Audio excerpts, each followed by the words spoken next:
So you've found the perfect home. But high mortgage rates have you second-guessing. The Churchill Mortgage team says waiting to buy can be a costly mistake. Try their free 15-minute analysis to see the difference between buying now versus waiting for lower rates. Visit churchillmortgage.com to learn a smarter way to build wealth through home ownership. This is a paid advertisement. NMLS ID 1591. NMLS ConsumerAccess.org. Equal Housing Lender. 1749 Mallory Lane, Suite 100, Brentwood, Tennessee 37027. The holidays start here at Baker's with a variety of options to celebrate traditions old and new. Whether you're making a traditional roasted turkey or spicy turkey tacos, your go-to shrimp cocktail, or your first Cajun risotto, Baker's has all the freshest ingredients to embrace your traditions. Baker's, fresh for everyone. Save big on your favorites with the Buy 5 or More, Save $1 each sale. Simply buy 5 or more participating items and save $1 each with your card. Baker's, fresh for everyone.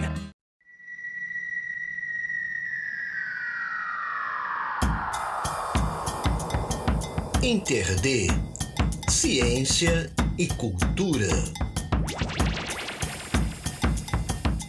Olá, gente! Ajude a manter o InterD Ciência e Conhecimento. Envie qualquer valor para o Pix. interdcontato@gmail.com. Obrigada!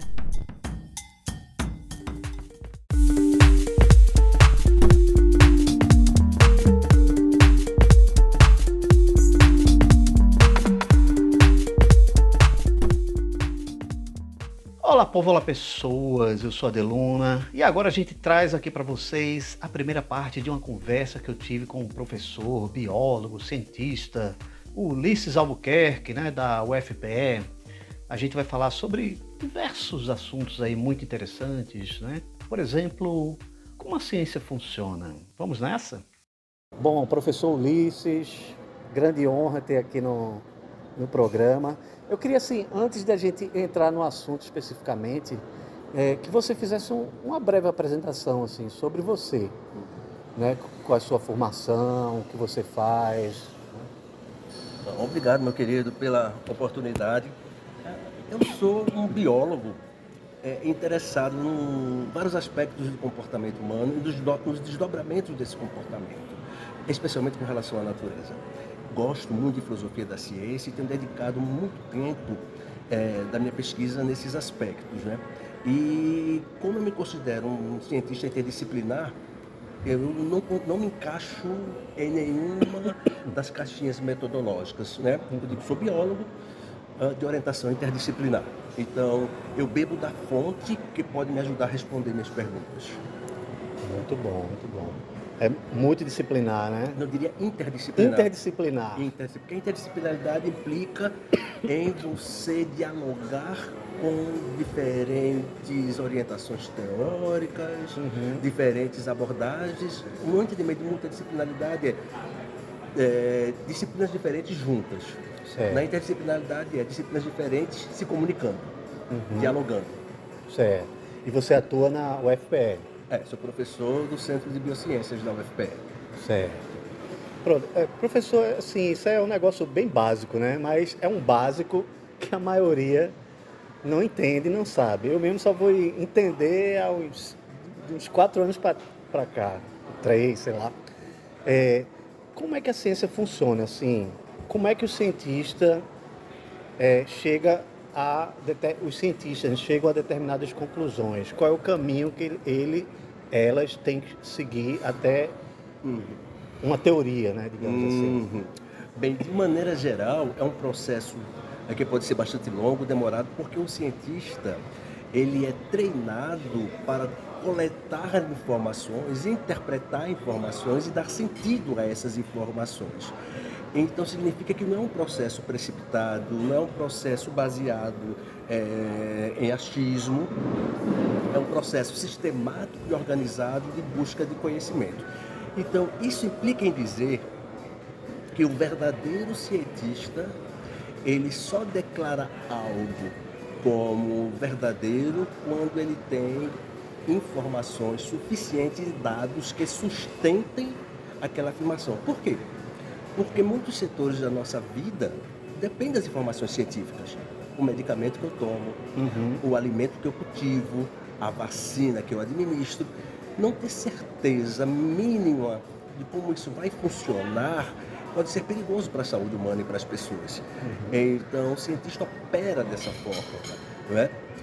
Tentando alcançar um grau máximo de confiabilidade do conhecimento.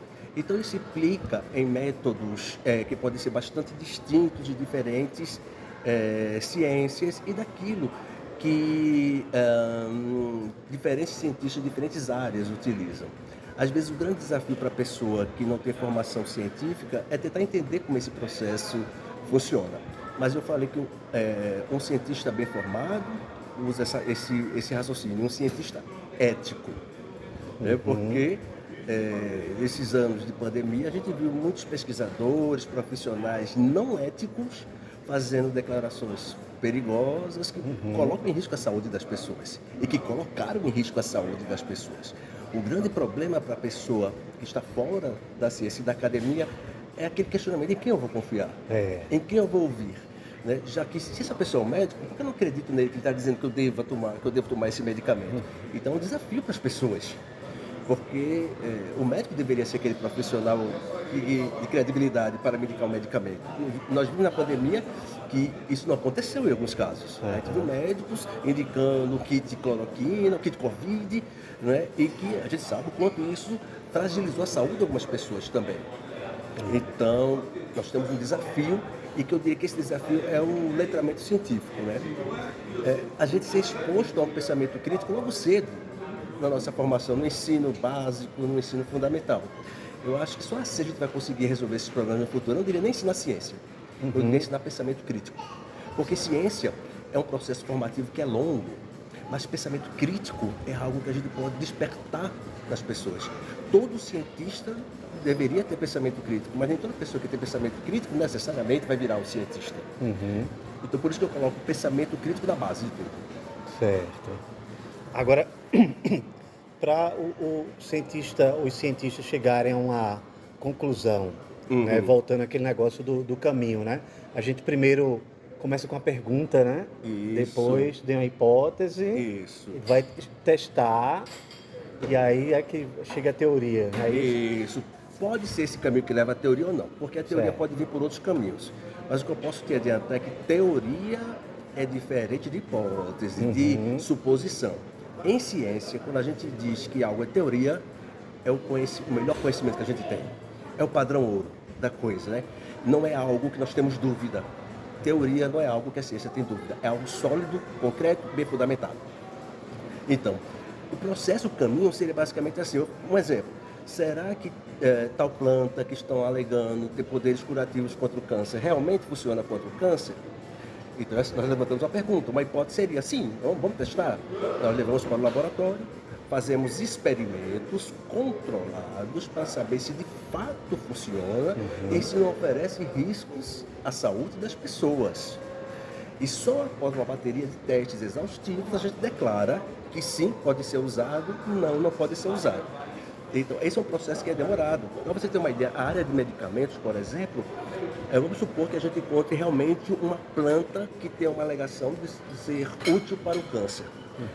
Se tudo der certo, e se ela vem mostrando resultados promissores, desenvolver um medicamento a partir dela pode demorar de 5 a 20 anos.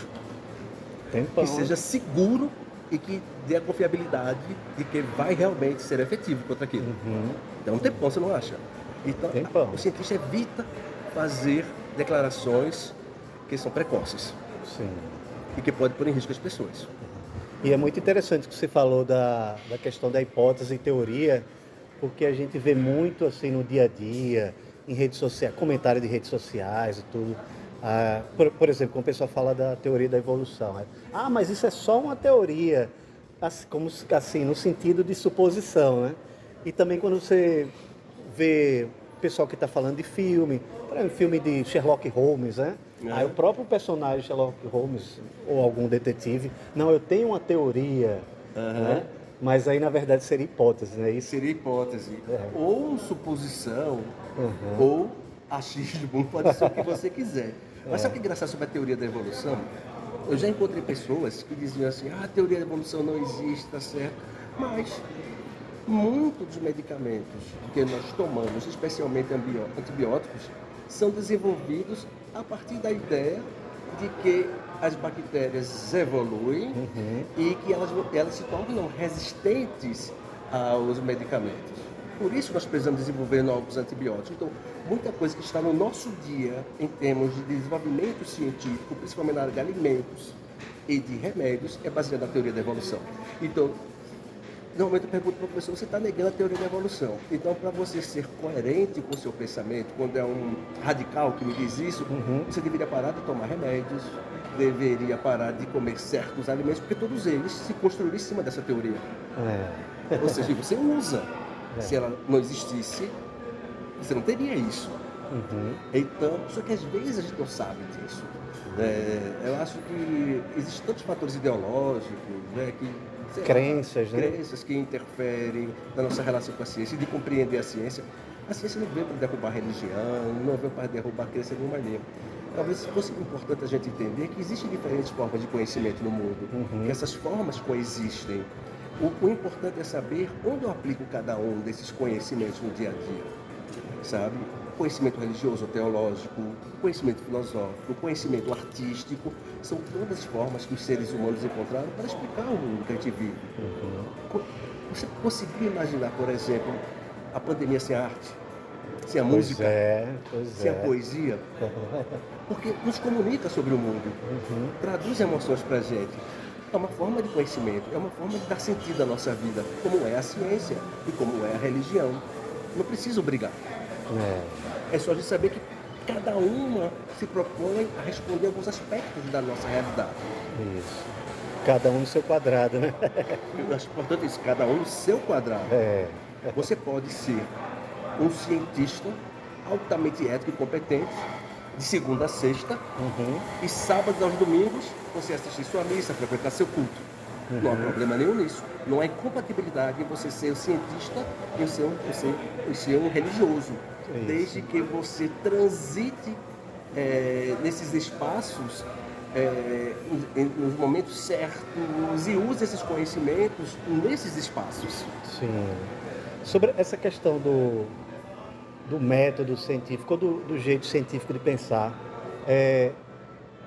eu acho que muitos de nós, que até não temos grandes conhecimentos assim, como a ciência funciona, usa no dia a dia, né? Usa. Não é? Que eu vou citar um exemplo.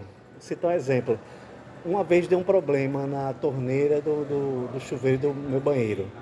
Aí o encanador foi lá, não sei o que, mexeu e consertou, né? Aí ele pensou assim, eu acho que quebrou porque por alguma maneira que você estava mexendo nisso aí. Aí ele não falou qual foi. Faça o seguinte, vá lá mexer agora lá na sua torneira. Aí eu fui mexer lá de um jeito, ele, tá vendo? Não pode mexer desse jeito, porque isso vai quebrar novamente. Aí eu disse, caramba, pensando, né? Na minha cabeça, o cara usou o método científico, ele por que quebrou? Aí ele jogou assim uma hipótese, né? Isso. Jogou uma hipótese, porque o AD deve ter mexido de um jeito que quebrou. Aí ele foi fazer o experimento, sem me dizer, né? Ainda usou, né? Assim, quase um negócio de duplo cego, assim, né? Ele, vai lá e faça, como você abre. Aí eu fui abrir, ele, tá vendo? Foi por isso, não sei o que. Aí ele chegou a uma conclusão lá. Não é mais ou menos isso? É a mesma lógica. Olha aí. É a mesma lógica.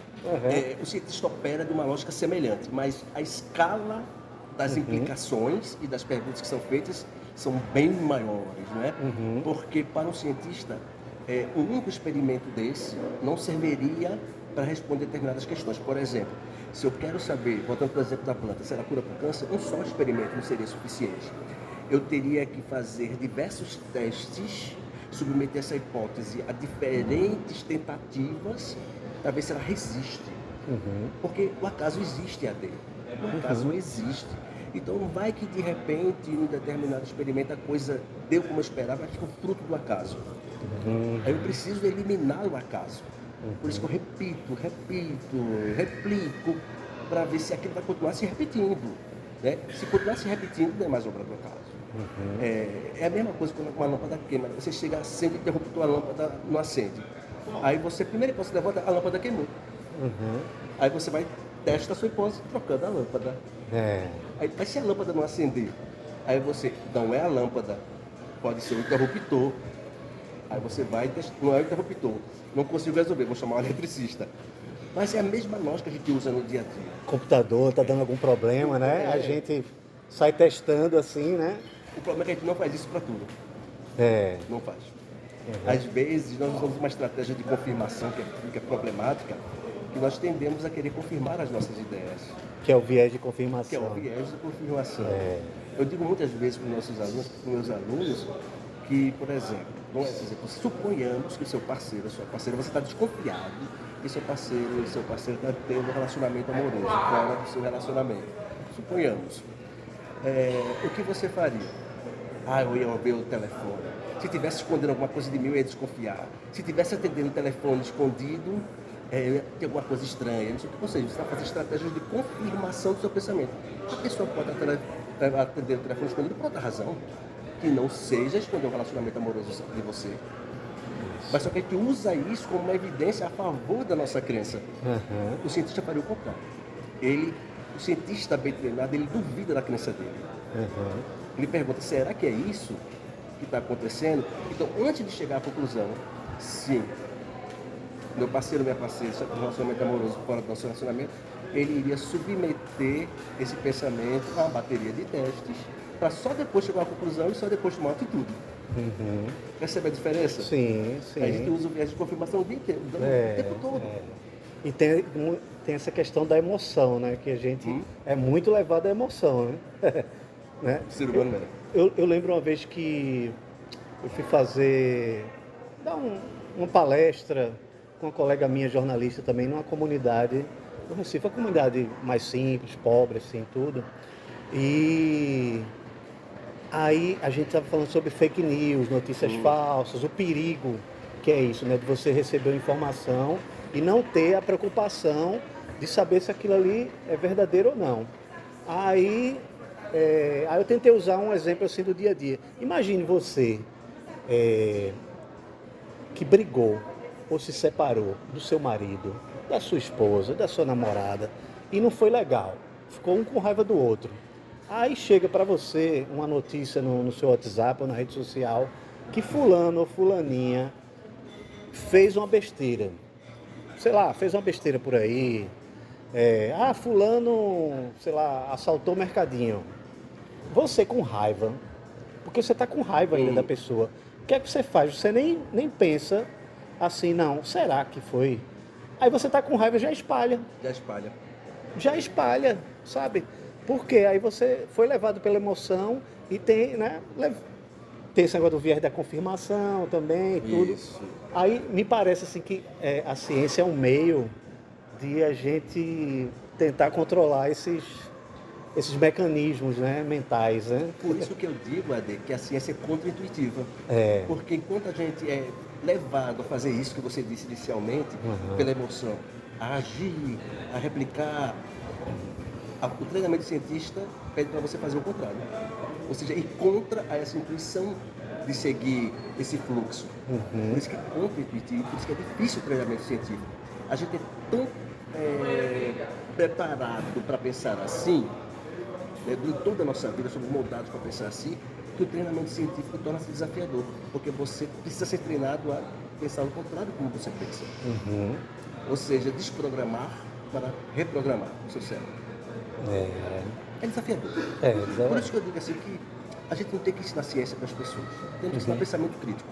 Que a pessoa olhe a realidade e critique a realidade, discuta sobre a realidade. Ela não precisa saber ciência. Ela só precisa ter um pensamento crítico, avaliar os fatos antes de tomar atitudes. Isso que eu penso. Porque o treinamento científico ele é mais desafiador. Porque parece que a gente...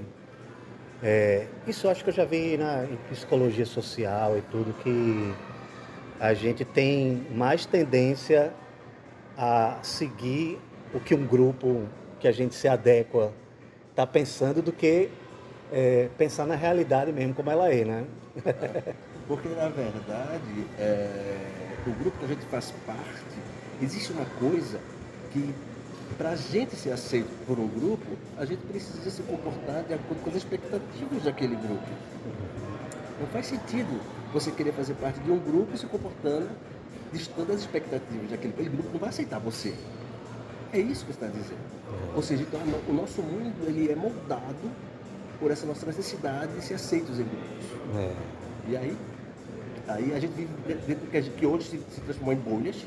Antes eram bolhas sociais, assim, a nível das interações, nossas bolhas sociais eram pequenas, né? Menor grupo de indivíduos. Com as redes sociais, nossas bolhas sociais ficaram grandes e que nós somos continuamente bombardeados de informações por diferentes indivíduos que fazem parte da nossa bolha. Verdade. Mais gente para criar confusão no nosso dia a dia. Pois é. Muitíssimo obrigado, professor Ulisses. Aguardem a segunda parte da entrevista. É isso. Até a próxima.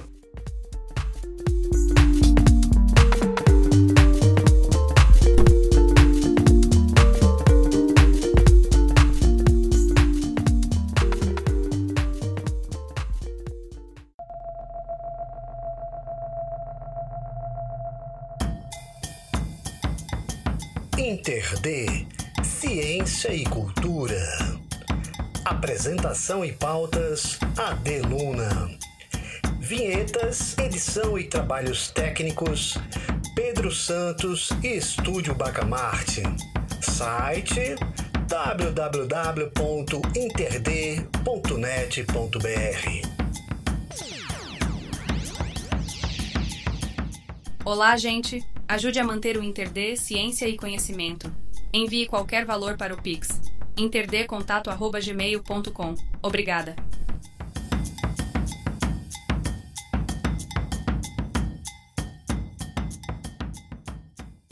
The holidays start here at Baker's with a variety of options to celebrate traditions old and new. Whether you're making a traditional roasted turkey or spicy turkey tacos, your go-to shrimp cocktail, or your first Cajun risotto, Baker's has all the freshest ingredients to embrace your traditions. Baker's, fresh for everyone. We've locked in low prices to help you save big store-wide. Look for the locked in low prices tags and enjoy extra savings throughout the store. Baker's, fresh for everyone. Okay, round two. Name something that's not boring. A laundry? Ooh, a book club. Computer solitaire, huh? Ah, sorry, we were looking for Chumba Casino. That's right, ChumbaCasino.com has over 100 casino-style games. Join today and play for free for your chance to redeem some serious prizes. ChumbaCasino.com. No purchase necessary. Void where prohibited by law. 18+ terms and conditions apply. See website for details.